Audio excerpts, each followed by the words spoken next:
கடைசி நாட்களில் கர்த்தருடைய ஆலயமாகிய பர்வதம்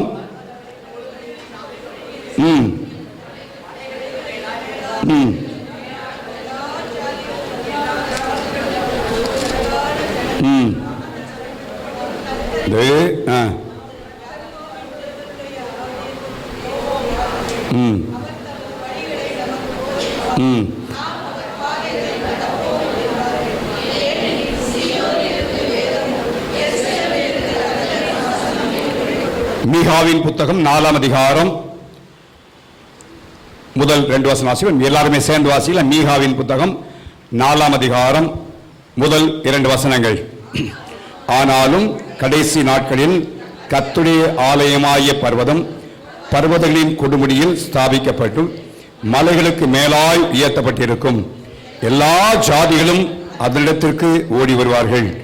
திரளான ஜாதிகள் புறப்பட்டு வந்து நாம் கர்த்தரின் பர்வதத்திற்கும் யாக்கோபின் தேவனுடைய ஆலயத்திற்கும் போகும் வாருங்கள். அவர் தமது வழிகளை நமக்கு போதிப்பார், நாம் அவர் பாதைகளில் நடப்போம் என்பார்கள். ஏனெனில் சியோனிலிருந்து வேதமும் எருசலேமிலிருந்து கர்த்தரின் வசனமும் வெளிப்படும். ஹல்லேலூயா. பைபிள்ல ஒருமுறை சொல்லப்பட்டிருந்தாலே அந்த வார்த்தைகள் மிக மிக மிக முக்கியமானவைகள். இந்த வசனம் ஏசாயா தீர்க்கதரிசி புத்தகத்திலும் மீகாவின் புத்தகத்திலும் 2 முறை சொல்லப்பட்டிருக்குமானால் இதை கர்த்தர் உறுதியாய் செய்கிறார் என்பது பொருள்படும். யோசேப்பின் வாழ்க்கையை நீங்கள் வாசிப்பீர்களானால் ராஜா சொப்பனம் காண்கிறான். 2 வகையான சொப்பனம். பசு மாட்டை குறித்தும் வயல்வெளியை குறித்தும் சொப்பனம் காண்கிறான். அர்த்தம் தெரியவில்லை. யோசேப்பு அழைக்கப்படுகிறான். யோசேப்பை அழைத்த பிறகு யோசேப்பு அந்த சொப்பனத்துக்கான அர்த்தத்தை சொல்லி முடித்த பின்பு அவன் சொல்லுகிற ஒரு காரியத்தை நீங்கள் பார்ப்பீர்களானால் வேதத்தில் வாசிப்போம். ஆதியாகமத்தின் புத்தகம் 40ஆம் அதிகாரம் 41ஆம் அதிகாரம் 32ஆம் வசனம். தேவனால் நிச்சயிக்கப்பட்டிருக்கிறது என்பதையும் தேவன் அதை சீக்கிரத்தில் செய்வார் என்பதையும் குறிக்கும் பொருட்டு எதுக்காக ரெட்டிதான் டபுள் முறை எதுக்கு ரெட்டித்தது? நிச்சயமாய் கர்த்தர் செய்ய போறாருங்க, நிறைவேற்ற போகிறார். அப்ப வேதத்தில் இந்த வசனம் 2 முறை சொல்லப்பட்டிருக்குமானால் கர்த்தர் நிச்சயமாய் என்ன செய்ய போறாரு? செய்ய போகிறார். வசனத்தின் ஆரம்பத்தில் ஒரு வார்த்தை வாசிக்கிறோம், கடைசி நாட்களில். கடைசி நாட்களில். போன வாரத்தில் உங்களோடு நான் கர்த்தருடைய வார்த்தையை பேசினேன். பிள்ளைகளே, இது எப்படிப்பட்ட காலமாக இருக்கிறது? கடைசி காலமாக இருக்கிறது. அதை தொடர்ந்து தான் இந்த நாளில் இந்த வார்த்தை நாங்களோடு பேசும்படி பரிசுத்த ஆவியானவர் என் உள்ளத்திலே அவர் வைத்தார். பிள்ளைகளே, இது கடைசி காலமாக இருக்கிறது என்று சொல்லி அந்திகிறிஸ்துடைய ஆளுகை குறித்தும் இயேசுவின் வரியை குறித்தும் நாம் கர்த்தருக்குள்ளே எப்படி நிலைத்திருக்க வேண்டும் என்பதை குறித்தும் அவருடைய வரிகளை வெட்கப்பட்டு போகாமல் இருக்குமானால் நிலைத்திருக்க வேண்டும் என்பதை குறித்தும் நான் உங்களோடு அந்த கடைசி நாட்கள் என்கிற வசனத்தை ஆதாரமாய் வைத்து நான் பேசினேன். இந்த நாளிலும் ஏசாயா தீர்க்கதரிசி புத்தகத்தில் கடைசி நாட்களில் தேவன் செய்கிற மிக முக்கியமான ஒரு காரியத்தை இங்கே சொல்லப்படுவதை பார்க்கிறோம். அந்திகிறிஸ்து வரப்போகிறது உண்மை, அந்திகிறிஸ்து அரசாட்சி நடக்கப் போவது உண்மை. எல்லா காரியங்களும் அங்கே இன்றைக்கு முன்னேற்றமான பாதையில போய்கொண்டு அறிந்திருக்கிறோம். ஏஐ என்று சொல்கிற தொழில்நுட்பம் இன்றைக்கு எல்லாவற்றையும் சாப்பிடுகிற இடத்துக்கு வந்துவிட்டது. ஐடியிலே வேலை பார்ப்பதற்கு 40% வேலைகள் இல்லாமல் போகக்கூடிய ஒரு பெரிய ஆபத்து இருக்கிறது என்பதை செய்திகள் சொல்லிக் கொண்டிருக்கிறது. ஏன்? அதுவே முழுமையாக ஆட்கொள்ளக்கூடிய ஒரு இடத்துல வந்துவிட்ட ஒரு சூழ்நிலை. இவைகள் எல்லாம் கடைசி காலங்களில் ஏற்பட போகிற சம்பவங்கள் என்பதை அறிந்திருந்தாலும் ஆண்டவர் சொன்னார் மத்தேயு சுவிசேஷம் 24ஆம் அதிகாரம் 37ஆம் வசனத்தில் நோவா காலத்தில் எப்படி நடந்ததோ அப்படியே மனுஷகுமாரன் வரும் நாட்களில் என்ன செய்யும்? நடக்கும். ஒருவேளை என்ன, நிச்சயமாய் நடக்கும் என்று ஆண்டவர் சொல்லி பார்க்கிறோம். நோவா காலத்தில் என்ன காரியங்கள் நடந்த என்பதை குறித்து நான் சொல்ல போவதில்லை. ஆனால் கர்த்தர் என்ன செய்தார் என்பதுதான் மிக முக்கியம். ஆண்டவர் என்ன செய்தார் என்பதை குறித்து மிக முக்கியம். இன்னைக்கு அந்தி கிறிஸ்துவை குறித்தும் மிருகத்தை குறித்தும் இன்னும் பல காரியங்களை குறித்தும் நம் அறிவில் பூர்வமாக நாம் கற்றுக்கொண்டு அதை அறிந்திருந்தாலும் கர்த்தர் என்ன செய்கிறார் என்பதை நாம் அறியாவிட்டால் நம் ஆண்டோடைய வரிகளை மிஸ் ஆகி விடுவோம், நாம் இழந்து போவோம், நம்முடைய வாழ்க்கையில் பெரிய தீமை ஏற்பட்டுவிடும். ஆகவே தேவன் சொல்லுகிற காரியம் என்ன? அந்த நாட்களே கர்த்தர் என்ன செய்தார்? நோவாவின் நாட்களிலே கர்த்தர் என்ன செய்தார் என்று நாம் தியானிப்போமானால், தம்முடைய ஜனங்களையும் தாம் சிருஷ்டித்த எல்லா மிருகங்களையும் காப்பாற்றுவதற்கு தேவன் ஒரு பேழையை உண்டு பண்ணும்படியாய் நோவாவிடத்தில் பணித்த வேலையை நாம் பார்க்கிறோம். நோவா செய்த மிக பிரதானமான காரியம், ஆண்டவர் நோவாவை பேழையை கட்டும்படி செய்தார். ஒரு பக்கத்தில் அக்கிரமங்கள் அநியாயங்கள் எல்லாம் ஏற்பட்டது உண்மை, ஆனால் அதல்ல, கர்த்தர் என்ன செய்தார்? அதே காரியத்தை தான் இன்றைக்கும் தேவன் செய்கிறார். அப்படியானால் பேழை என்பது எதற்கு அடையாளம் இருக்கிறது? சபைக்கு அடையாளமாய் அதில் சொல்லப்பட்ட ஒவ்வொரு காரியமும் சொல்லப்பட்டதை பார்க்கிறோம். அதனுடைய அளவுகள், அதனுடைய அமைப்புகள் எல்லாமே சபை குறித்து சொல்லப்பட்ட பகுதியாய் பார்க்கிறோம், சபைக்கு முன்னோடி ஆலயமாய். ஆகவே இந்த கடைசி நாட்களிலும் ஆண்டவர் செய்கிற ஒரு காரியம், தன்னுடைய ஆலயத்தை தேவன் கட்டி கொண்டிருக்கிறார். அதுதான் சொல்லப்படுகிறது. இந்த கடைசி நாட்களிலே தேவன் எல்லாவற்றுக்கும் மேலாக தன்னுடைய ஆலயத்தை அவர் முக்கியப்படுத்துவதை நாம் பார்க்கிறோம். ஆகவே இந்த காலையிலே கர்த்தருடைய ஆலயத்தின் முக்கியத்துவம் என்ன, தேவன் ஆலயத்தில் வைத்திருக்கிற காரியங்கள் என்ன என்பதை குறித்து நான் சற்று பேசும்படியாய் நான் விரும்புகிறேன். ஏதோ ஆராதனைக்கு வருவது கடமையை போக்குவோல ஒரு நிலைமைக்கு உள்ளாகி போகிற ஒரு நிலைமை. சண்டே ஸ்கூல், அது சண்டே கிறிஸ்டியன்ஸ், ஞாயிற்றுக்கிழமை மாத்திரம் ஏதோ வந்துவிட்டு போவது போல ஒரு நிலைமை. அது அல்ல. ஆண்டவர் கடைசி நாட்களில் தான் ஆகாயின் தீர்க்கதரிசனம் 2ஆம் அதிகாரம் 7ஆம் வசனத்தை வாசிக்கும் பொழுது, ஆலயத்தை தம்முடைய பரிசுத்த ஆவியினாலே தேவன் என்ன செய்ய போகிறாருங்க? நிரப்ப போகிறார் என்று எழுதப்படுகிறது. ஆலயத்தை மகிமையினால் நிரப்ப போகிறார். எல்லாவற்றையும் அசைத்துக் கொண்டிருக்கிறார். முழு தேசமும் அசைக்கப்பட்டு கொண்டிருக்கிறது. வல்லரசு நாடுகள் என்று சொல்லப்பட்ட நாடுகளும் இன்றைக்கு அசைக்கப்பட்டு கொண்டிருக்கிற நிலைமையை நாம் பார்க்கிறோம். ஏன்? ஆண்டவர் வருகைக்கு முன்பாக நடக்க வேண்டும். ஆனால் அதுல ஆண்டவர் சொல்லுகிற காரியம் ஆலயம், ஆலயம், ஆலயம் என்று சொல்லுகிற காரியத்தை நாம் பார்க்கிறோம். ஆகவே தேவன் இந்த கடைசி நாட்களிலே தம்முடைய ஆலயமாகிய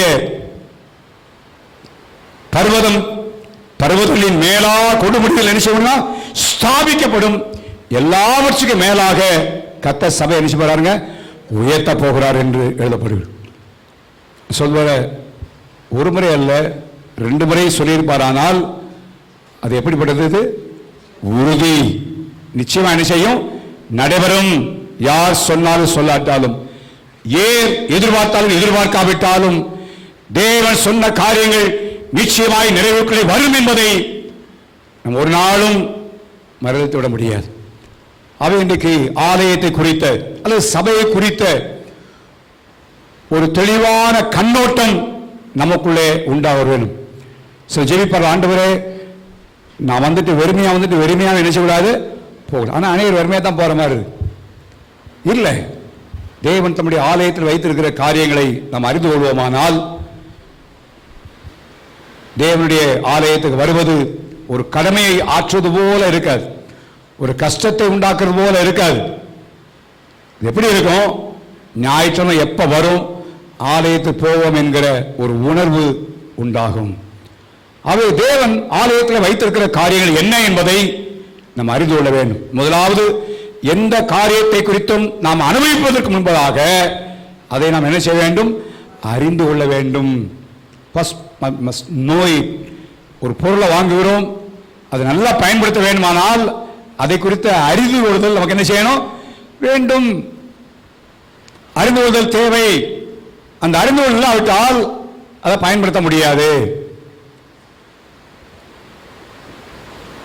நீங்க செல்போனை பார்க்குறீங்க, என்னென்ன காரியம் உங்களுக்கு தெரியும், பார்க்கிறீர்கள்.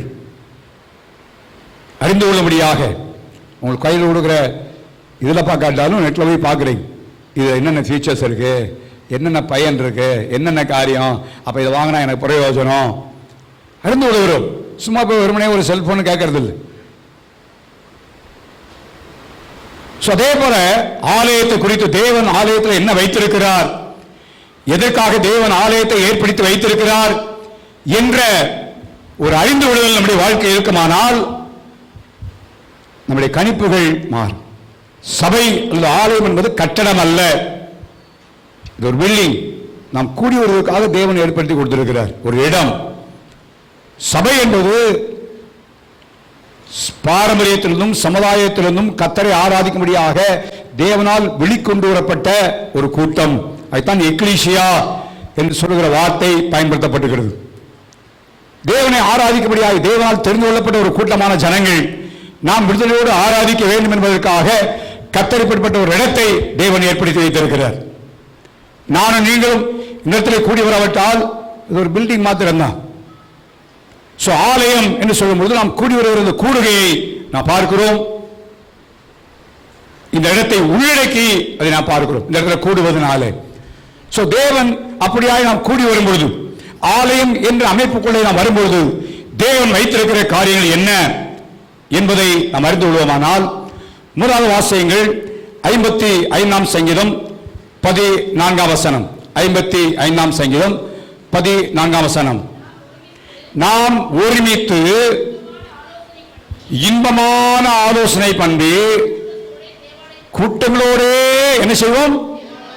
இந்த வசனத்திலிருந்து நான் கற்றுக்கொண்ட அல்லது தேவன் சொல்லுகிற ஒரு காரியம், it's a place of fellowship.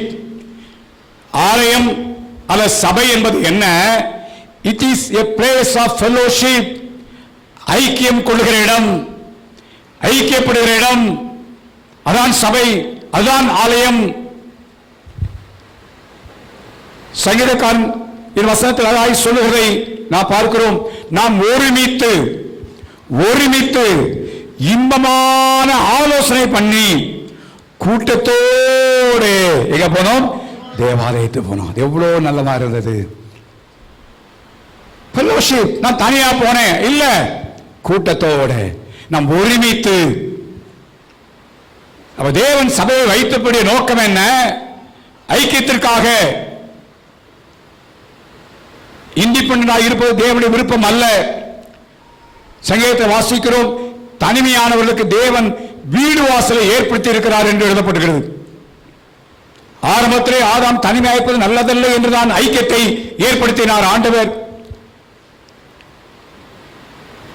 நாம் கூடி வரும் பொழுது தேவ ஜனத்தோடு நாம் ஐக்கியப்படுகிறோம். ஐக்கியம் என்பது மிக மிக முக்கியம். ஒன்றியாயிருந்து விடுவதற்கு ஐயோ என்று எழுதப்படுகிறது. நாம் தனிமைப்படுத்தப்படுவோமானால் எந்த நேரத்திலும் சத்துரு நம்மை கொள்ளை கொண்டு போகலாம். அவைதான் சபை விடுவதை விட்டுவிடாதீர்கள் என்று எழுதப்படுகிறது. ஏன்? இது ஒரு ஐக்கியம், ஒரு சென்டை உருவாக்குறது. ஒருவேளை வெளிப்பிரகாரமாக நாம் சேர்ந்து வரும்போது ஒன்றும் நடைபெறாத போல காணப்பட்டாலும் நம்முடைய ஆவியிலே ஒரு பிறனை ஐக்கியத்தை, ஒரு சென்டை தேவன் ஏற்படுத்துகிறார். அதை உணர வேண்டும். நான் ஆராதனை போவது தேவ ஜனங்களோடு நான் ஐக்கியப்படும்படியாக. ஒவ்வொரு வாரம் வரும்பொழுது நம்முடைய ஐக்கியத்தை நாம் புதுப்படுத்துகிறோம். 133ஆம் சங்கீதம் முதல் வசனத்திலே தாவீது சொல்வது வாசிங்கப்போம். இதோ சகோதரர் ஒருமித்து வாசம் பண்ணுகிறது எத்தனை நன்மையும். யோசிச்சு பாருங்க, ஒருமித்து வாசம் பண்ணுகிற இடம் அது நன்மையானது, அது மேன்மையானது, அது ஆசீர்வாதமானது. ஒருமித்து வாசம் பண்ணுகிறது எத்தனை நன்மையும் எத்தனை மேன்மையுமாயிருக்கிறது. அங்கே தேவன் என்னெல்லாம் செய்கிறார் என்று எழுதப்பட்டிருக்கிறது. கடைசி வசனத்தை வாசிப்போம். அதுக்கு முன்னால கடைசி வசனம். அங்கே கர்த்தர் என்னென்றைக்கும் ஆசீர்வாதத்தையும் ஜீவனையும் என்ன செய்றாருங்க? கடுகிறார். ஆராய் வரும்பொழுது உங்க ஜீவன் என்ன செய்யப்படுவாங்க? ஒரு உயிர்ப்பிக்கப்படுகிறது. ஒரு வாரம் முழுதும் வேலை ஸ்தலத்தில் பலவிதமான போராட்டங்கள், குடும்பத்தில், பிள்ளைகளோடு, தொழிலில், இன்னும் பலவிதமான நிலைமைகள், தொய்ந்து போன நிலைமையில தேவனுடைய ஆலயத்துக்கு வரும்பொழுது தேவன் நம்மை புது பலத்தினால தேவன் இடையிட்டுகிறார், நம்மை பலப்படுத்துகிறார். அதுதான் ஆராதனையத்தை வச்சிருக்கிறார். வரும்பொழுது ஆவி உயிர்ப்பிக்கப்படுகிறது. அவை சபை குறித்த முக்கியத்துவத்தை நாம் உணர்ந்து கொள்வோம். It's a place of fellowship. தேவனை ஆராதிக்க கூடுகிற இடம், ஒரு ஐக்கியப்படுகிற இடம். ஐக்கியம் என்பது கடைசி நாட்களில் மிக முக்கியம், மிக முக்கியம். எபேசியர் 2ஆம் அதிகாரம் கடைசி வசனத்திலும் நீங்கள் தேவனுடைய மாளிகையாக கூட்டி கட்டப்பட்டு வருகிறீர்கள் என்று எழுதப்பட்ட வார்த்தை வாசிக்கிறோம். ஆகவே இந்த காலவெளியிலே ஆராதனைக்கு வரும், சபைக்கு வரும் பொழுது அல்லது ஆராதனைக்கு வரும் பொழுது நான் தேவ ஜனத்தோடு ஐக்கியப்பட போகிறேன், ஐக்கியப்பட போகிறேன். சொல்லாமங்க, இன்பமான ஆலோசனை பண்ணி கூட்டத்தோடு ஒருமித்து, ஒருவேளை வாரத்தில் 7 நாள் 6 நாளும் தனியா இருந்தாலும் தேவ சபையில் ஐக்கியத்தோடு இருப்பீர்களானால் நீங்க தனிமை உணர மாட்டாங்க. உங்களுக்கு பின்னால சபை இருப்பதை உணர்வீர்கள். ஹல்லேலூயா, ஹல்லேலூயா. அதான் சபையுடைய தேவன் வைத்திருக்கிற ஒரு காரியம்.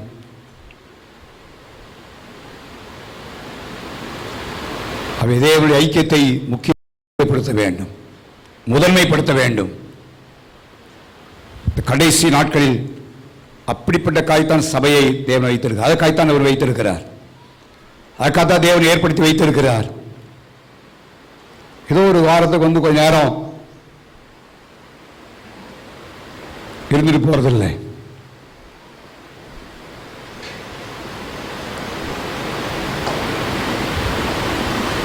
வரலன்னா கேட்பாங்க, இல்லை வந்து தலையை காட்டணும் அப்படின்ற இடத்துல அல்ல. நான் ஐக்கியப்பட போறேன். எனக்கு ஐக்கியம் தேவை, எனக்கு ஃபெல்லோஷிப் தேவை. என் வாழ்க்கையில் நான் தனியாக இருக்க முடியாது, என் குடும்பம் தனியாக இருக்க முடியாது, எனக்கு ஐக்கியம் தேவை என்கிற அந்த உணர்வு நமக்குள்ளே இருக்கும். ஆனால் எந்த பாடுபட்டு சபைக்கு வரும், ஆராதனை மிஸ் பண்ண மாட்டோம். இந்த ஐக்கியம் தேவை என்பதைத்தான் ஆண்டவர் அறிந்திருந்து அப்போஸ்தலர் 2ஆம் அதிகாரம் 47 வாசிங்க. அப்போ அப்போஸ்தலர் 2:47 தேவனை துதித்து ரட்சிக்கப்படவில்லை, கர்த்தர் அனுதினமும் எங்க கொண்டு வந்தாரா? யார் சேர்த்தது? எதற்காக? எதற்காக? அவனுக்கு ஐக்கியம் தேவை, ஃபெல்லோஷிப் தேவை என்பதற்காகத்தான் தேவனே சபையில் ஒன்று சேர்த்தார். அப்படி இல்லைன்னா என்ன செய்வார் ஆண்டவர்? நீ இருக்கிறத இருப்பான்னு விட்டுருப்பார். அதுக்கு அவசியம் இல்லையே. அவே நம்முடைய மைண்ட்ல உண்டாகட்டும். ஆலயத்துக்கு போகிறேன்னு சொன்னால் it's a place of fellowship. நாம் தேவஞானத்தோடு நான் ஐக்கியப்பட போகிறேன். ஹல்லேலூயா. அந்த ஐக்கியம் நமக்கு ஒரு பெரிய ஸ்ட்ரென்த்தை உண்டாக்குறது. அங்க ஜீவன தேவன் வைத்திருக்கிறார். சோர்ந்து போய் தளர்ந்து போய் வரும்பொழுது கர்த்தரை ஆராதிக்கும் பொழுது, கர்த்தருடைய வார்த்தையை கேட்கும் பொழுது நீ உயிர்ப்பிக்கப்பட்டவர்களாக திரும்ப போகிறீர்கள். அதனால ஆராதனை மிஸ் பண்ணக்கூடாதுன்னு சொன்ன நோக்கம் அதுதான். அப்படியே போயிட்டோன்னா தனிமைப்படுத்தப்பட்டு விடுவோம். தனிமைப்படுத்தி விட்டால் எளிதாக சாத்தான் கிரியை செய்ய முடியும். ஏவாள் ஆதாமோடு இருக்கும் பொழுதல்ல, தனிமையாய் இருக்கும் பொழுதுதான் சாத்தான் அவளோடு என்ன செய்தான்? வஞ்சித்தான், ஏமாற்றப்பட்டாள். ஆகவே ஆலயம், சபை என்பது a place of fellowship.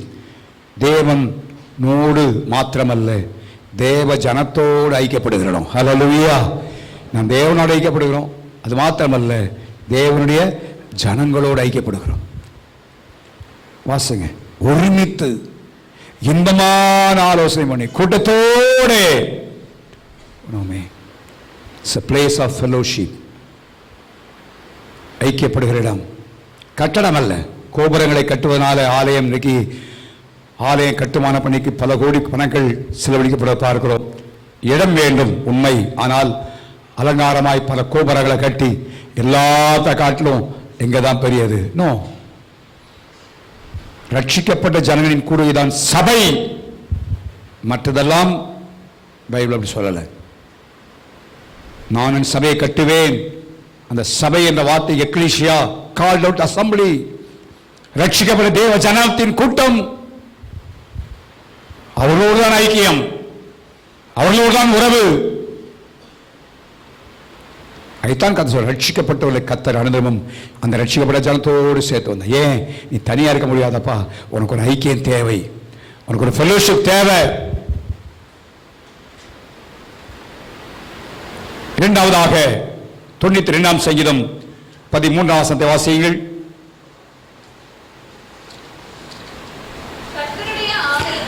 கர்த்தருடைய ஆலயத்தில் நாட்டப்பட்டவர்கள் எங்களுடைய தேவனுடைய பிரகாரங்களில் செழித்திருப்பார்கள். ஆண்டுடைய ஆலயத்தில் இந்த வார்த்தை செழிப்பு என்ற வார்த்தை தமிழில் பயன்படுத்தப்பட்டிருக்கிறது. அதை அப்படியே லிட்டரலா எடுக்கலாம். ஆனால் அவருடைய உண்மையான காரியம் என்ன பார்த்தா, வளருவார்கள். they will grow. தேவனுடைய சபையில் தான் தேவன் வளர்ச்சியை தேவன் வைத்திருக்கிறார். தேவ சபையில் தான் தேவன் வளர்ச்சியை ஏற்படுத்தியிருக்கிறார். ஆவிக்குரிய வாழ்க்கையிலே வளர வேண்டுமானால் சபை என்பது மிக முக்கியம். ரட்சிக்கப்படுகிறோம், பல்வேறு இடங்களில் ரட்சிக்கப்படுகிறோம். கூட்டங்களில், பர்சனல் இவாஞ்சலிசத்தில், ஏதோ இடங்களில் ரட்சிப்பு ஏற்படுகிறது. ஆனால் சபை என்பது வளர்ச்சிக்கு தேவை. அதனால தான் ஆண்டவர் ரட்சிக்கப்படுறவங்களை எங்க கொண்டு வைக்கிறார்? இப்ப சபையில். குழந்தைகளை பெற்றெடுப்பது நல்லது. பல்வேறு மருத்துவமனைகள் இருக்குது, அப்படின்னா டிஃப்ரெண்டா அரசாங்க மருத்துவ எல்லாம். ஆனால் குழந்தை பிறந்த பிறகு வருஷமெல்லாம் ஆஸ்பத்திரியில் இருக்க முடியுமா? இல்லை. அதுக்கு எங்கே என்னென்ன வேண்டி இருக்கிறது? வீடு. அதுபோல தான் சபையும். நீங்க அநேகருக்கு அனாதை போல, வீடு இல்லாத குழந்தையை போல காணப்படுகிறார்கள். நான் பேப்பரில் வாசேன், 8 மாச குழந்தைய தேனியில் பஸ் ஸ்டாண்டில் பூ விற்கிற பொம்பளைகிட்ட கொடுத்துட்டு தாய் எங்கே வேணாலும் தெரியலாம் ஓடிட்டா, அனாதை விட்டுட்டு.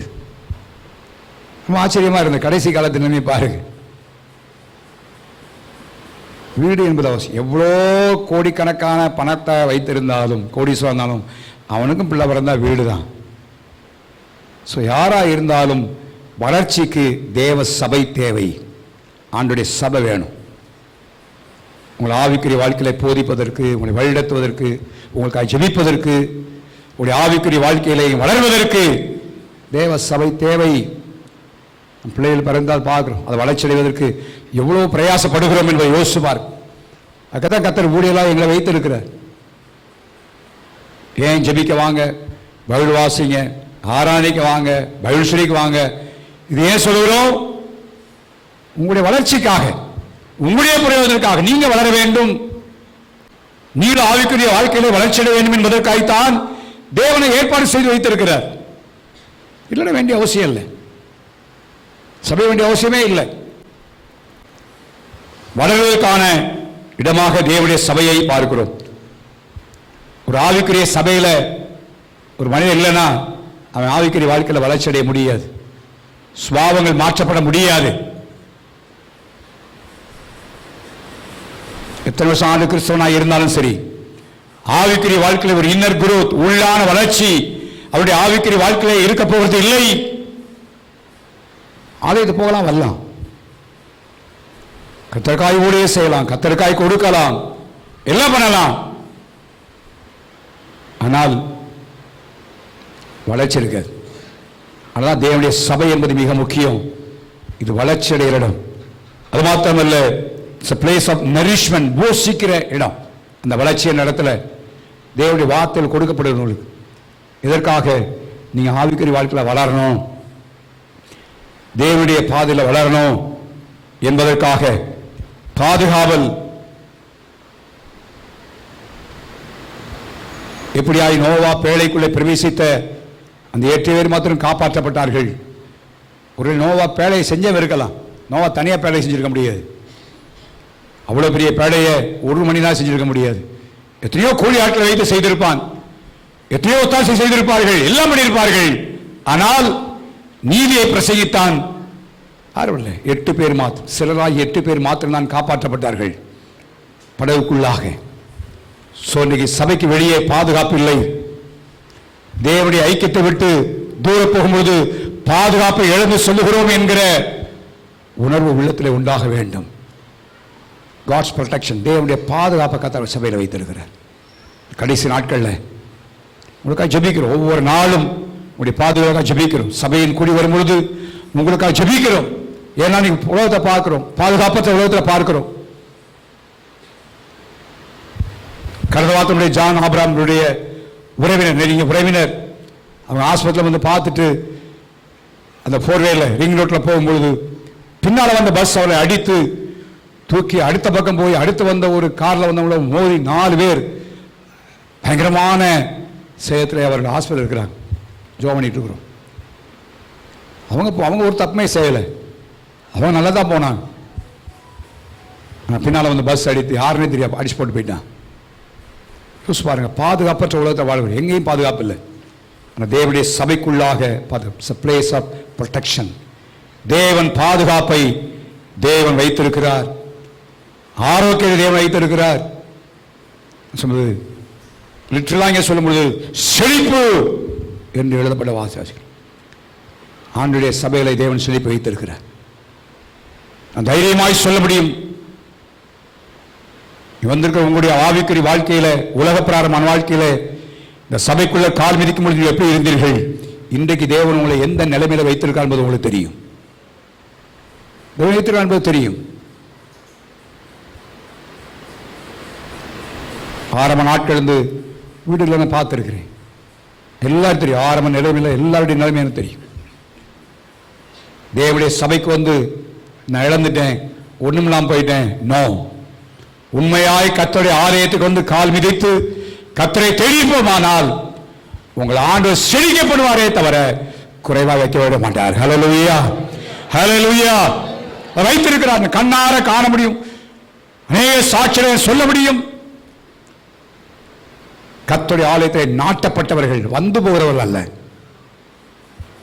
ஒரு வாரம் இங்க, இன்னொரு வாரம் இங்கேயோ, அதுக்கு அடுத்த வாரம் வேற இடம், அப்படி இல்லை. நாட்டப்பட்டவர்கள், என்னுடைய சபை என்னுடைய வீடு என்று சபை தன்னை ஒப்பு கொடுத்து நாட்டப்பட்டவர்கள், அவர்கள் செலுத்தியிருப்பார்கள்.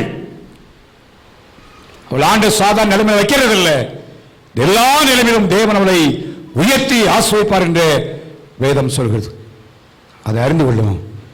ஒரு கட்டடம் அல்ல, it's a place of blessing, ஆசீர்வதிக்கப்படுகிற இடம், ஆசீர்வாதத்தை பெற்றுக்கொள்கிற ஒரு இடம் என்பதை நம்ம அறிந்து கொள்ள வேண்டும். அது மாத்திரமல்ல, அந்த ஏசாயா 2ஆம் அதிகாரம் 3ஆம் வசனத்தை வாசியாப்போம். ஏசாயா 2ஆம் அதிகாரம் 3ஆம் வசனம்.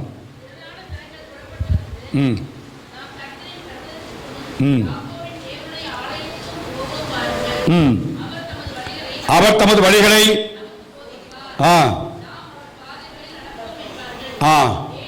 ஏனெனில் சீயோனிலிருந்து வேதமும் எருசலேமிலிருந்து கர்த்தருடைய வசனமும். It's a place of God's word. தேவனுடைய சபை என்பது தேவனுடைய வார்த்தைகள் கிடைக்கக்கூடிய ஒரு இடம், தேவனை வார்த்தையின் மூலமாய் ஆலோசனை சொல்லக்கூடிய இடம். அதுதான் அந்த பிரசங்கிக்கிற நான் இந்த புல்பிட்ல பல ஆயிரம் தடவை நின்றேன். எத்தனையோ இடங்களில் புல்பிட்ல 1000 நேரம் நின்று பிரசங்கம் பண்ணேன். ஆனால் இன்றைக்கு ஒரு பயம், தேவ சமூகத்தில் இருக்கும் பொழுது கர்த்தருடைய வார்த்தை அல்லாமல் வேறு வார்த்தை அல்ல. கடந்த சில வாரங்களுக்குள் தான் வேற இடத்துக்கு போயிருந்தேன். சபை போல சொன்ன காரியம், வாலிப்பிலே சொன்ன காரியம் தான். பாஸ்டர் புல்பிட்ல ஏறிட்டாருன்னா 1 மணி நேரம் உலக செய்தி சொல்றாருன்னா, உலகத்தில் நடந்த செய்தியை பூரா சொல்றாரு. ஆல் இண்டியா ரேடியோக்காக கத்தர் வைக்கல. பல இடங்கள்ல கடந்த வாரம் இந்த ஊழியர் கூடத்தில் நான் பேசினேன், ஊழியத்தில் சொன்னேன், உங்களுடைய புல்பிட் உலக செய்தி சொல்வதற்கல்ல, சில வீட்டு செய்தி குடும்ப செய்தியே பேசுவதற்கு அல்ல, கர்த்தருடைய வார்த்தையை சொல்வதற்கு. காரணம் என்ன? தேவனுடைய சபை தேவனுடைய வார்த்தைகள் உள்ள இடம். ஒரு வாரம் மிஸ் ஆயிட்டீங்கன்னா உங்களுக்கு அந்த வாரம் கிடைக்கக்கூடிய வசனம் போயிடுச்சு, ஒரு பெரிய இழப்பு. நீங்க அநேகம் நினைக்கிறது இல்லை, அநேகம் நினைக்கிறது இல்லை. உங்களுக்காக தேவ சமூகத்திலே காத்திருந்து ஆண்டுடைய வார்த்தையை பெற்றுக்கொண்டு உங்களுக்கு பேசும்போது அந்த வார்த்தை எங்கேயோ நீங்க போயிட்டீங்கன்னு வச்சுக்கோங்களேன், அன்றைக்கு உங்களுக்கு கிடைக்கிற வார்த்தையை நீங்கள் இழந்து போனீர்கள். கோடி ரூபாய் கொடுத்தாலும் அதை நீங்க பெற்றுக்கொள்ள முடியாது, பெற்றுக்கொள்ள முடியாது. அந்த உணர்வு வரணும். நான் நாளைக்கு போறேன், கர்த்தர் இந்த வாரத்தில் எனக்கு தேவையான வார்த்தை தர வேண்டும். ஆண்டவர் தருகிறார். விளையாட்டா சொல்லு.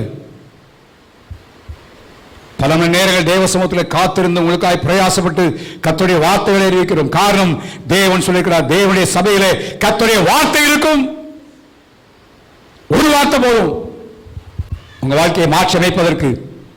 உங்க துக்கத்தை நீங்கள் எத்தனையோ முறை நீங்கள் தைரியமாக சொல்ல முடியும். சோர்ந்து போன நிலைமையில் வந்திருக்கிறீர்கள். பாடலின் ஒரு வரியோ செய்தியின் ஒரு வார்த்தையோ உங்களை தூக்கி எடுத்திருக்கிறது, தைரியப்படுத்தியிருக்கிறது. காரணம், தேவ சபையிலே தேவன் வார்த்தை தருகிறார். முதல்ல சொன்னது போல நீங்கள் வளரும்படி அந்த வசனம் உங்களுக்கு கொடுக்கப்படுகிறது.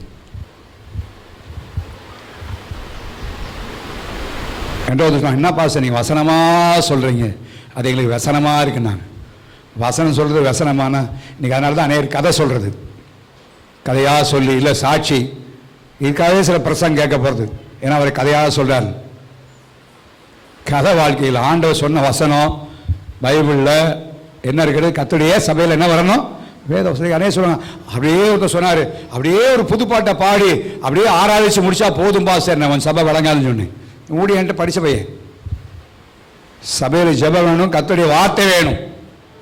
பழைய ஏற்பாட்டிலே ஆசரிப்பு கூடாரம் சபைக்கு அடையாளமாய் பார்க்க முடியும். அந்த ஆசரிப்பு கூடாரத்திலே பசுத்த ஸ்தலத்திலே எப்பொழுது சென்றாலும் மேஜையில் அப்பம் ரெடியா இருக்கும். நான் சில இடத்துல போகும்போது 24 hours into 7 போட்டுருவேன். என்னடா 24 into 7 போட்டிருக்கானே, இது என்ன ரொம்ப நாளாக குழம்பிக்கிட்டுன்னு பிறகுதான் தெரிஞ்சிச்சு. 24 மணி நேரமும் 7 நாளும் எங்கள் வாசல் என்ன செய்யிருக்கோம்? திறந்திருக்கும். அது மாதிரி 24 into 7 தேவனுடைய அந்த மேஜை மேல என்ன ரெடியா இருக்குமா? அப்பம் ரெடியா இருக்கும். எப்ப போனாலும் ஆகாரம். ஹல்லேலூயா. அது மாத்திரமல்ல, ஒவ்வொரு ஓய்வு நாளிலும் என்ன கொடுக்கப்படுகிறது? புது புது அப்பம், புது புது அப்பம். எனக்கு ஊழியத்திலேயே மிக கஷ்டம் என்னன்னா, இந்த ஒவ்வொரு வாரம் படுற பிரசங்கம் தான்.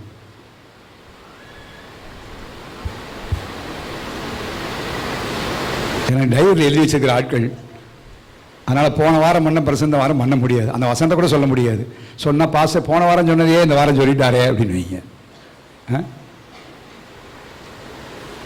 அதனால் எவ்வளோ கவனமாக, எவ்வளோ காத்திருந்து, விளையாட்டு இல்லை, பல மணி நேரங்கள் பைபிள் ஸ்டடிக்காகவும் வேலை. இப்போ நீங்கள் பிரசங்கம் பண்ணி முடிச்சேன்னா ஹாய் பரவாயில்ல, அப்படி இல்லை, உடனே லோட் ஆயிரும். அடுத்த வாரம் ஞாயிற்றுக்கிழமை என்ன பேசணும் அந்த மைண்டில் அது ஏறிடும். வாரம் முழுவதும் அதை போட்டே யோசி ஜோ மணி இடையில டைரியை போட்டு எழுதி ஏதாவது கத்தர் கொடுத்தாருன்னா அதில் விளையாட்டுல இவ்வளோ பிரயாசம் சிம்பிளாக ஞாயிற்றுக்கிழமை வரதில்லை. கல்யாணத்தில் போனேன், கச்சேரிக்கு போனேன், அங்கே போனேன், இங்கே போனேன். You are missing gods. உங்கள் வாழ்க்கைக்கு தேவையான வார்த்தையை நீங்கள் இழந்து போகிறீர்கள். மிஸ் ஆகக்கூடாது. அந்த நாள் சொல்கிற ஒரு வார்த்தை உங்கள் வாழ்க்கையை ஆசீர்வதிக்க ஆரம்பிச்சிடும். ஹல்லேலூயா. அதெல்லாம் கர்த்தருடைய வார்த்தையை பேசும்பொழுது அங்கங்கே போகக்கூடாது.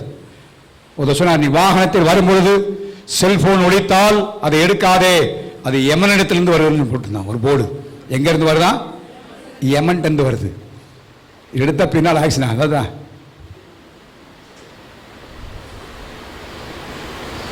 கரெக்டாக தெரியும் பிசாசுக்கு. உங்களுக்கு என்ன வார்த்தை கொடுக்குன்னு தெரியும். அந்நேரம் பார்த்து வெளியே போவான். அந்நேரம் பார்த்து ஏதாவது பிரச்சனை வெளியே போயிடும் ஆளு. அவங்களுக்கு கிடைக்க வேண்டிய வார்த்தை மிஸ்ஸிங் ஆச்சு போச்சு. ஏன்னா வேதம் சொல்லுது, மனுஷன் 54 மாத்திரம் இல்லை, கர்த்தருடைய வாயிலிருந்து புறப்படுது.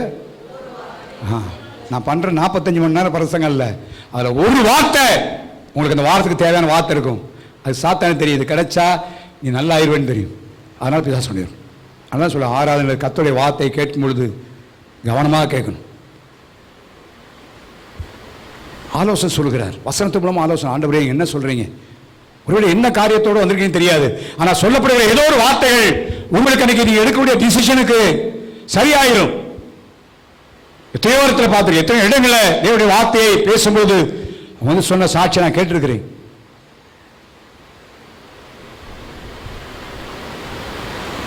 ஆண்டவர் தெரியும் உங்க தேவை, ஆண்டவர் தந்திருக்கிறார். ஏன்? உங்க மேல அன்பு வருவதனால, உங்கள்கிட்ட பேச முடியாது, உங்களுக்கு ஆலோசனை சொல்ல முடியாக. அங்கதான் கர்த்தருடைய ஆலயத்தை வைத்தார். It's a place of God's word. தேவனுடைய வார்த்தைகள் சொல்லப்படுகிற இடம். தேவனுடைய வார்த்தைகளை நாம் கேட்கிறோம். கர்த்தருடைய வார்த்தையை அறிந்து கொள்ள வேண்டும்.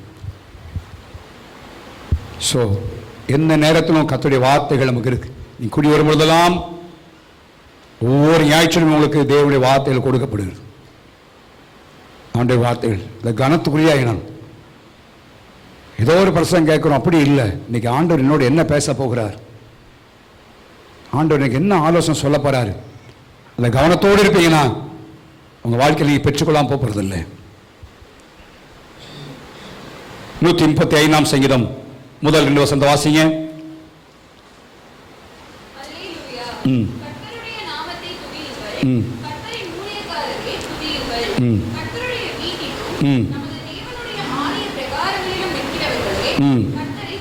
இன்னொரு 84 சங்கீதம் 4 வசனம்.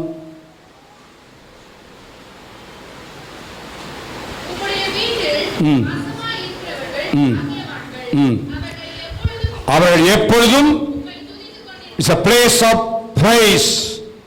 தேவனுடைய ஆலயம் என்பது தேவனை துதிக்கிற ஒரு இடம். அதுதான் காலைல வந்த உடனே பாடல் பாடுவோம். எதற்காக பாடல்? நேர போக்குக்கு அல்ல, ஆண்டவர் துதிக்கிறோம், எளிமை ஆண்டவர் துதிக்க வைக்கிறோம். ஏன்? ஆண்டவருடைய துதி it's a place of praise and worship. தேவனை துதித்து ஆராதிக்கிற இடம். சிலர்லாம் விடுதலையோடு வீட்டில் ஆராதிக்க முடியல, அப்படிப்பட்ட இடத்துல தான் வந்திருக்காங்க சிலர். ஸோ இந்த மாதிரி இடங்கள் வரும்போது கர்த்தரை துதிப்பதற்கு எவ்வளவு பெரிய மகிழ்ச்சி.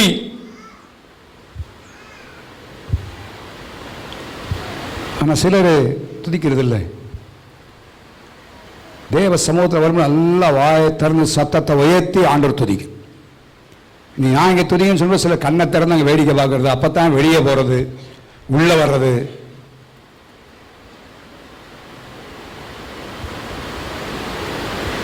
ஆலயத்துக்குள்ளே இருக்கிற போது நான் கரெக்டாக 7:30 ஆரம்பித்தா 9:00 9:45 அதுக்குள்ளே முடிச்சிடும். 2 மணி நேரம். அந்த 2 மணி நேரத்தில் உட்கார்றதுக்கு அவ்வளோ கஷ்டமானா பிள்ளைகளும் சொல்லித்தரணும், பிள்ளைகளும் எழும்பக்கூடாது.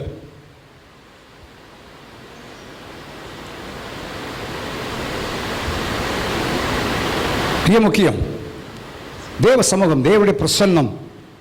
மதோ அசரா என்பது தேவனுடைய வீடு, தேவனுடைய ஆலயம். ராஜனுடைய சர்ச் அல்ல, கர்த்தருடைய ஆலயம். என்ன ஆண்டவர் பொறுப்பாய் வைத்திருக்கிறார்.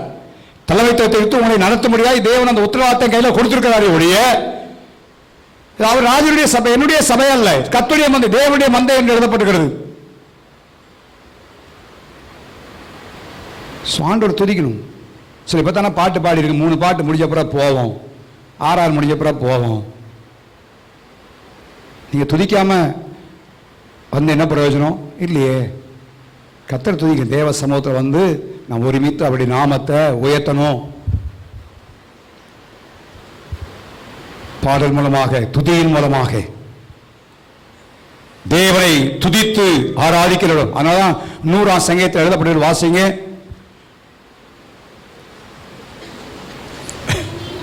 பூமியின் குடிகளே கம்பீரமாய் பாடுங்கள்.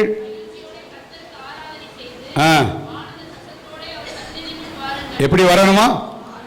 ஆனந்த சத்தத்தோட, முறுமுறுப்பு சத்தத்தோட அல்ல. நேரமாச்சு, பாஸ் சத்தம் போட போறாரோ என்னமோ அப்படி இல்லை. உங்களால் லேட் ஆச்சு, அவனால் லேட் ஆச்சு அப்படின்னு முறுமுறுப்பு இல்லை. எப்படி வர வேணும்? ஆனந்த சத்தத்தோட தேவ சமூகத்தில். ஷவுட் ஃபார் ஜாய், சந்தோஷத்தோடு கர்த்தரை துதிக்கணும். எல்லாரும் வாயை துதிங்க, ஆண்டவர் துதிக்கணும், சத்தத்தை வைத்து ஆண்டவர் துதிக்கணும். வேடிக்கை பார்க்கக்கூடாது, கண்ணத்திறந்து வேடிக்கை கூடாது. அங்கங்க அவங்க துதிக்கிறாங்க, இவங்க துதிக்கிறாங்களா, அதுக்கு இல்லை. நீங்க ஆண்டவர் துதிக்கணும். வந்துருக்க ஒவ்வொரு சிறு பிள்ளைனாலும் சரி, பெரியவனாலும் சரி, தேவனை எதிர்பார்க்கிறார், தேவன் விரும்புகிறார். தாவீதின் கூடாரம் சபை கடமையை பார்க்கும். தாவீதின் கூடாரத்தில் 24 மணி நேரமும் தேவ சத்த துதிப்பத்தை என்ன கேட்டுக்கொண்டே இருந்தார். Shift system. இன்னைக்கு கம்பெனியில் 3 ஷிஃப்ட் வச்சுருக்காங்க பார்த்தீங்களா? அதே மாதிரி தாவீதின் கூடாரத்தில் அவன் ஜனங்களை ஷிஃப்ட் சிஸ்டம் வச்சிருந்தான். என்ன ஷிஃப்ட்? ஆண்டவரை துதிப்பதற்கு. மெயினாக அவங்க துதித்த வார்த்தையுடைய பதம் என்னன்னா, கர்த்தர் நல்லவர், அவர் கிருபை என்றும் உள்ளது. இதே தான் அவங்க சொல்லிட்டே இருந்தாங்க. இந்த வார்த்தை தான். நீங்க தீர்க்கதரிசி ராஜாக்களையும் புத்தகத்தை வாசித்தீங்கன்னா, ஒவ்வொரு ராஜாக்கள் வந்த உடனே இந்த தேவனை துதி ஆராதனை அது திரும்ப வந்துச்சு. அப்ப அவங்க சொன்னதுதான் தாவீது சொல்லி கொடுத்ததான், கர்த்தர் நல்லவர், அவர் கிருபை நினைச்சாங்க. இதை சொல்லும் பொழுதுதான் சாலமோனுடைய ஆலயத்திலும் கர்த்தர் நல்லவர், அவர் கிருபை என்று சொல்லி ஆண்டவர் துதித்து பாடும்போதுதான் தேவ பிரசன்னம் பண்ணி வந்து என்ன செய்தாங்க, இறங்கினது. அதுக்கு பரலோகத்திலையும் நம்ம போய் செய்ய போகிற ஒரே ஒரு ஊழியம், அவரை துதித்து ஆராதிக்க போகிறோம். ஹல்லேலூயா, ஹல்லேலூயா. கோடாகுடி தூதர்களோடு சேர்ந்து அவரை துதித்து ஆராதிக்க போகிறோம். பர்சாவே நீர் பரிசுத்தர், நீர் பரிசுத்தர், நீர் பரிசுத்தர். வேற ஒரு வேலை இல்லைங்க. நம்ம சர்ச்சில் வந்து ஒரு அரை மணி நேரம் ஆண்டவரை துதிப்பதற்கு கஷ்டப்பட்டோம்னா நிச்சயமாக சொல்ல பரலோகத்துக்கு போனால் நீங்கள் வரலையான்னு வெளியே வந்துடுவேன்னு நினைக்கிறேன்.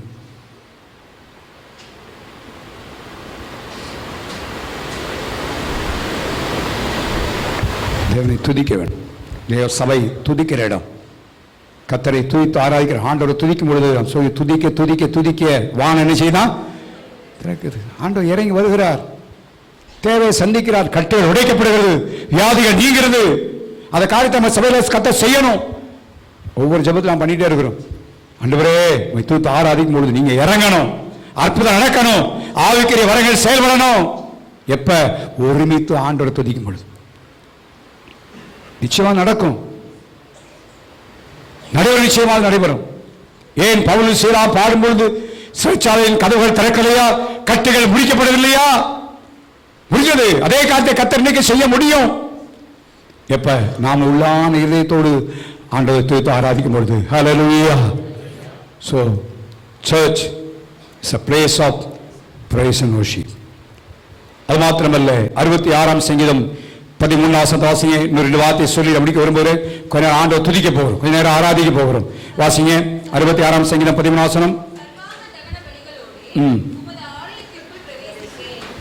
இங்கே the place of offering. லேவியர் 55 அதிகாரத்தை வாசிங்கன்னா 5 kinds of offering குறித்து வாசிக்கிறோம். 5 பலிகள் இருக்குது. ஆங்கிலத்தில் offering.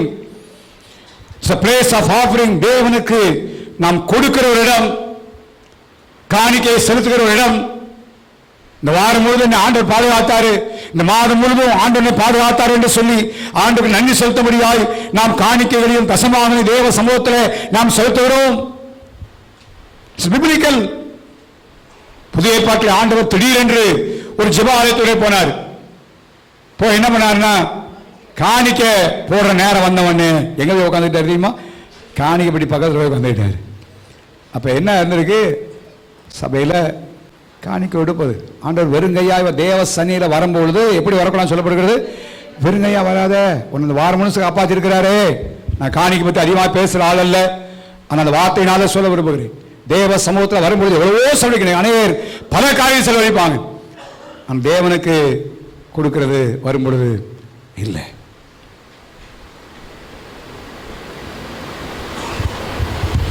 அவங்களோட பாரத்தோடு என்ற எஸ்டேட்டில் நான் ஊழிய செய்யும் பொழுது பள்ளியில் மத்தியில் ஊழிய செய்ய போவது உண்டு.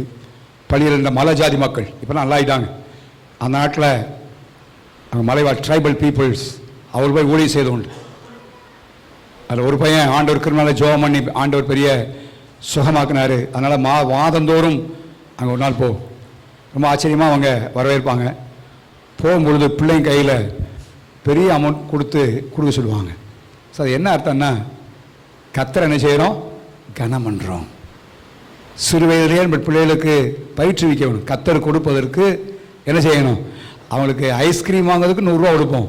ஆனால் காணிக்க வரும்போது 10 ரூபா சில்லற காசு கொண்டு போடா. அப்போ அவன் கர்த்தரை எது தான் ஐஸ்கிரீமை காட்டிலும் கீழான நிலைமை தான் கர்த்தரை நினைப்பான். யோசிச்சு பாருங்களேன், கற்றுக் கொடுக்கணும் பிள்ளைகள். தேவன் பெரியவர், எதனாலும் கத்தருக்கு நம்ம கொடுக்கணும். அப்படி கொடுக்க பழகிட்டாங்கன்னா வர்ற காலங்களில் கத்தர் அவரை நினைச்சு போறாருங்க, ஆசீர்வதிப்பாரு, அவங்கள ஆசீர்வதிப்பார். ஸோ தேவை சபை, தேவ்ஸ் பிளேஸ் ஆஃப் ஆஃபரிங். சரி, அதெல்லாம் விட்டு அடுத்த வருஷம் வாசி பார்ப்போம். 93ஆம் சங்கீதம் 5 வசனம். இன்னொரு வார்த்தை சொல்லி முடிக்க ஒரு வாசிங்க. 93:5.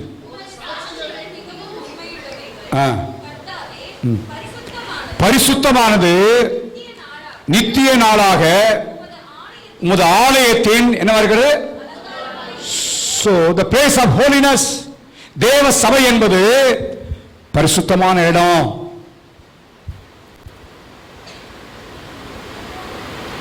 So அவரை பரிசுத்த ஆங்காரத்தோடு கர்த்தரை தொழுது கொள்ள வேண்டும். நீங்க சபைகளை, ஆலயங்களை அலங்காரப்படுத்துவதற்கு கோடிக்கணக்கான பணங்களை செலவழிக்கிறவர்கள் உண்டு, இன்டீரியர் டெக்கரேஷன் என்று சொல்லி. ஆனா அதல்லையா, தேவன் விரும்புகிறது பரிசுத்தத்தை கர்த்தர் விரும்புகிறார். அதுதான் அவருக்கு அலங்காரம். ஹல்லேலூயா.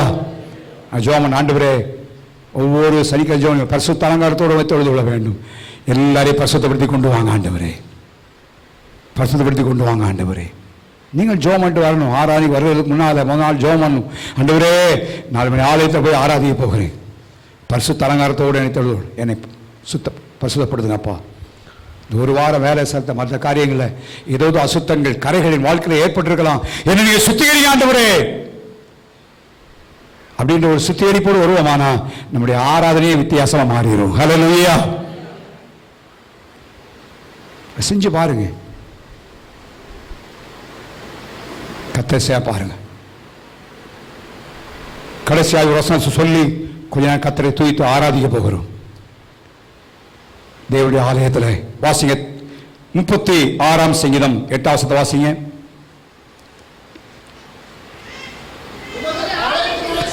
உம்முடைய ஆலயத்தில் சம்பூர்ணத்தினால் திருப்தி அடைவார்கள். உம்முடைய பேர்ம நதியினால் it's a place of satisfaction. தேவ சபை என்பது தேவன் நம்மை திருப்திப்படுத்துகிற இடம். நல்லா அறிந்து கொள்ள வேண்டும். இந்த உலகத்தில் வேற எங்கேயும் திருப்தி கிடையாது. நீங்கள் சம்பாதிக்கிற பணம் உங்களை திருப்திப்படுத்தாது, உங்களுடைய வேலை உங்களை திருப்திப்படுத்தாது, நண்பர்களை திருப்திப்படுத்த மாட்டார்கள், யூடியூப்ல பார்க்க ஒன்று உங்களை திருப்திப்படுத்தாது. தேவ ஜனங்களை திருப்திப்படுத்துகிற இடம் தேவனுடைய சபை தேவன் வைத்திருக்கிறார். இதுதான் நம்ம திருப்திப்படுத்துகிற இடம். இங்க பெற்றுக்கொள்ள நன்மை நீங்க திருப்தி அடைச்சிட்டீங்கன்னா எந்த காரியத்திலும் திருப்தி அடைய மாட்டீங்க. தாவீதுடைய வாழ்க்கையெல்லாம் சொல்ல முடியும். 65ஆம் சங்கீதம் 4 வசனத்தை வாசிங்க. உம்முடைய பிரகாரங்களில்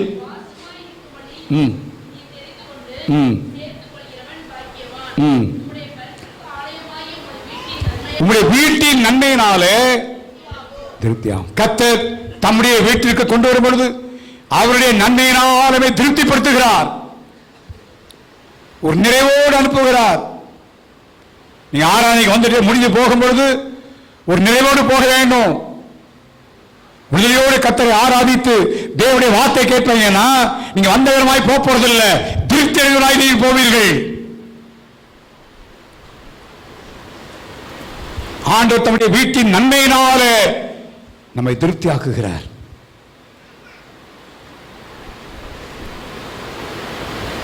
உலக பிராரம்ப காரியம் இல்லை, உலகத்தில் பல காரியத்தை திருப்தி இல்லை. தேவ சமூகத்தில் தேவனுடைய ஆலயத்தில் தான் தேவனை திருப்திப்படுத்த இடம் என்பதாக வேதவசனம் சொல்லுகிறது. அதான் தாவீது சொல்லும் பொழுது 84ஆம் சங்கீதம் 10ஆம் வசனத்தில் அவர் சொல்லுகிற வார்த்தை வாசிங்க. 1000 நாளை பார்க்கணும் உம்முடைய பிரகாரங்களில் செல்லும் ஒரே நாள் நல்லது. சினிமா கொட்டுற, கேலி பண்ற இடம், சந்தோஷப்படுத்துற இடம், தற்காலிகமாக அதான் ஆகாமிய கூடாரம். டிவி பார்க்கறது இதெல்லாம் ஆகாமிய கூடாரம். அந்த கூடாரத்திலே வாசமாயிருப்பை பார்க்கலும் ஏன் தெரியுமா? It's a place of satisfaction. என்னை திருப்திப்படுத்த இடம் அது ஒண்ணுதான். ஹல்லேலூயா. சாதாரண அல்லங்க தாவீது, பெரிய பெரிய வெற்றியை கண்டவன், சமஸ்த இஸ்ரவேலுக்கு பெரிய ராஜா, 12 கோத்திரத்துக்கு ராஜாவாய் வீற்றிருக்கிறவன், தேவனுடைய ஆலயத்தை கட்டுவதற்கு ஏராளமான பொன்னையும் பொருளையும் சமர்ப்பித்தவன்.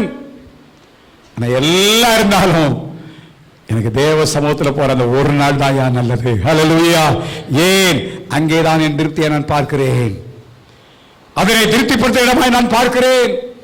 அங்குதான் தேவனை திருப்திப்படுத்துகிறார். அதனால அவர் என்ன சொல்ற பாருங்க, அவருடைய வாசல் என்ன செய்வேன்? காத்திருப்பதையே என்ன செய்வேன்? தெரிந்து கொள்ளேன். என்ன அருமையான தெரிந்து கொள்ள யோசிப்பார். நீ ஞாயிற்றுக்கிழமை கல்யாணமா ஆராதனையா எதை தெரிந்து கொள்ளுவோம்? கல்யாணத்துக்கு போனால் சொந்தக்காரெல்லாம் பூரா ஒரே அடியாக பார்த்துருவோம், அதனால் போயிடுவோம். ஆராதனை சோத்திரம் பண்ணி முடித்த உடனே ஏன்னா சொந்தக்காரன் பார்ப்போம், அதை தெரிந்து கொள்ளுதல் இல்லை.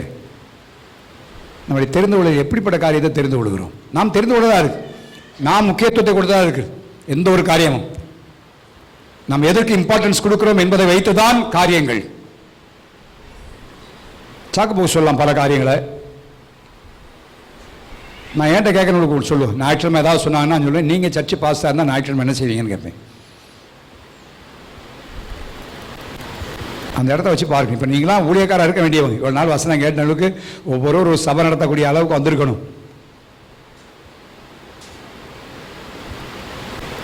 ஈஸியாக சொல்லிடுவோம் ஏதாவது சாக்கு போக்கு. அதனால் இதனால் சாக்கு போக்கு என்பது பொய் நிறைந்த ஒரு மூடை, வேற ஒன்றும் இல்லை.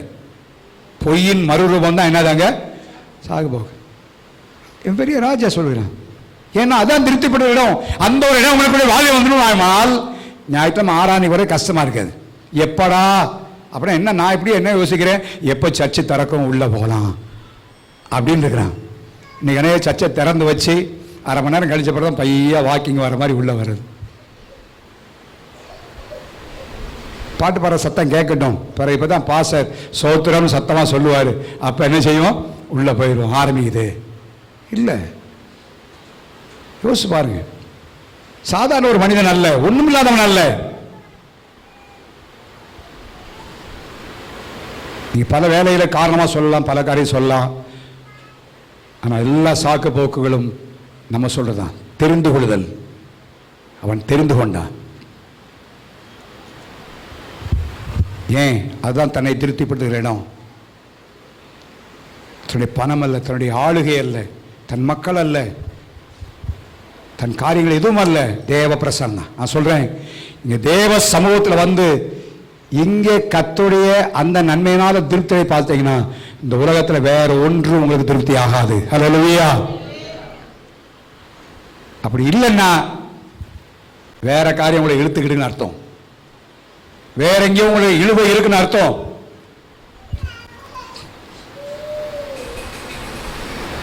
இருபத்தி சங்கீதத்திலும் தாவீது சொல்லும்போது சொன்ன ஒரு வார்த்தையை வாசிக்கிறோம். 27 சங்கீதம் 4 வசனத்தை வாசிங்க பார்ப்போம்.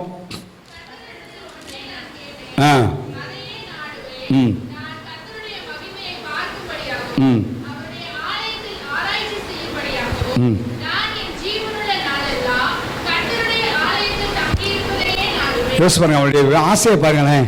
யோசிச்சு கொஞ்சம் பார்க்க, நம்ம எத்தனையோ காரியங்களை கேட்கலாம். எனக்கு இந்த ராஜ்யத்தை தாரு ஆண்டவரே, இந்த ராஜ்யத்தை தாரும், அதை தாரு, இல்ல ஒரே ஒரு காரியம், எல்லா நாளும் தேவனுடைய ஆலயத்திற்கு. காரணம் என்ன? அந்த ஆலயத்தின் திருப்தியினால நான் இருக்கணும் ஆண்டவரே. ஹல்லேலூயா. நமக்கு வாரத்துக்கு ஒரு நாள் வர்றதுக்கு எவ்வளவு கஷ்டம், அப்படிதானா? வாரத்துக்கு ஒரு நாள் சரியான நேரத்துக்கு ஆராதனைக்கு வருவதற்கு எவ்வளோ கஷ்டப்படுறோம், எவ்வளோ அதை நம்ம கடினமாக நினைக்கிறோம். வேண்டாம். காலவெளியிலே கடைசி நாட்களில் கர்த்தர் சபையை மையப்படுத்த போகிறார். சபைக்குள்ள இருக்கிற உங்களையும் கர்த்தர் ஆசீர்வதிக்க போகிறார். ஹல்லேலூயா. எழுப்புதலை பார்ப்பலாக அல்ல, எழுப்புதலுக்கு நாம் பங்காளியா இருக்க போகிறோம். ஹல்லேலூயா. கர்த்தர் செய்கிற காரியத்தை வெளியே இருந்து பார்க்கறது அல்ல, எங்க மூலமா கர்த்தர் செய்ய போகிறார் அந்த இடத்துக்கு ஒரு மாதிரி தான் கர்த்தர் கொண்டு வந்திருக்கிறார். அவை கடந்த நாட்களுடைய நிலைமையில மாறட்டும். தேவனுடைய ஆலயம் தான் திருப்திப்படுத்து. அதனால தான் சொல்றான், 122 சங்கீதம் முதல் வசனத்தை வாசிங்க. கர்த்தருடைய ஆலயத்துக்கு போவோம் வாருங்கள் என்று சொன்ன உடனே என்ன இருந்துச்சு? ஏன்? It's a place of satisfaction. என்ன திருப்திப்படுத்துகிறேன், அதான்ப்பா, அதான் எனக்கு ஒரு பெரிய சந்தோஷம். எப்ப போலாம்? உடனே ரெடி. தாவீதின் அனுபவம் நம்முடைய அனுபவமாய் மாறட்டும். ஏதோ வசனத்தை கேட்டுட்டு போறதில்ல. இதெல்லாம் ஏன் எழுதி வைத்து ஆண்டவர் சொல்லுகிறார்னா, நம்ம வாழ்க்கையில் அதை அனுபவமாய் மாற்ற வேண்டும், நம்முடைய வாழ்க்கையை செயல்படுத்தப்பட வேண்டும். ஆகவே நம்ம அர்ப்பணிப்போம். சபையை குறித்து தவறான கட்டடம் அல்ல, நான் தான்ப்பா, நீ பசுமலையிலே இந்த சபையை கட்டி கொண்டிருக்கிற ஆண்டவரே,